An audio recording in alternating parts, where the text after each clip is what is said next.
Women's history has come a long way, and there's still great work to be done. Joining Mid-Michigan Matters today is Jessica Rollins, a Sylvan Learning Center of Lansing owner, and Hanna Lavoie, a Sylvan Learning instructor. Now, Jessica, gender gaps, pay gaps still are a challenge in many industries for women. In the STEM industry, what challenges are being seen? So women still make up about 48% of our workforce, but only 35% of the workforce in the STEM field. So there's still work to be done.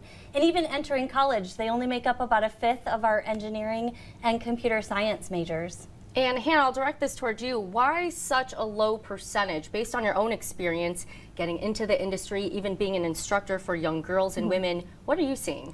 I think there's a big problem with unconscious bias as well as visibility. So as far as like unconscious bias, I mean, just pulling a story from my own life, you grow up and you go through math, and then if you struggle in math, and I struggled in math, and the teacher's kind of like, oh, it's okay, you don't need it. And hearing that you don't need it, and you stop pushing. And if we teach girls to stop pushing, they stop putting in the effort in places that matter. And then visibility, seeing from history a lack of women in STEM, and then you don't see them and you don't think, oh, I can't do that, just unconsciously. Right, and for those girls, those women who are interested, but hey, maybe they're feeling discouraged because they aren't as strong in math, how can they get involved? How can we inspire them to join the industry? Yeah, do you want to? Yeah, I think a great example is Hanna. Hanna is one of our best math instructors, one of our most requested, and we're grateful that she fought through that. So as a girl, knowing that just because you struggle in something doesn't mean you should stop trying or that you're not cut out for it is really important. Don't let those barriers get in your way.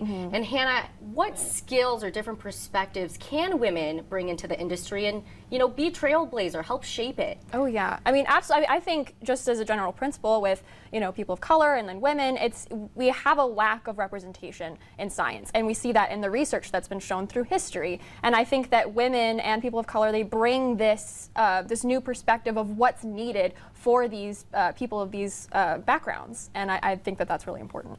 Jessica, over to you, and getting them from any background, getting them over to Sylvan Learning Center. What resources, events, things can they look forward to get involved? Yeah, confidence is our biggest motto. So if your child, especially a young girl, is struggling in any subject, but particularly STEM, not letting that stand in the way, reach out for help, and we can help get them back on track and reach those goals.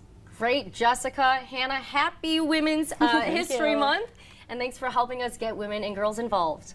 Absolutely. All right, we're going to send it over to First Alert meteorologist Justin Bradford, because Justin, it is feeling great outside. You can say that again. It's another day we made it to the 70s in parts of mid-Michigan. Second time we've already done that this year. If you told me by March 4th, we would have done it 2 times already. The one time I wouldn't have believed. But you know what? Here we are, setting another record high across mid-Michigan today. In the Meridian Company Skycam Network view, a beautiful one over Mason, atop Keene's store, looking towards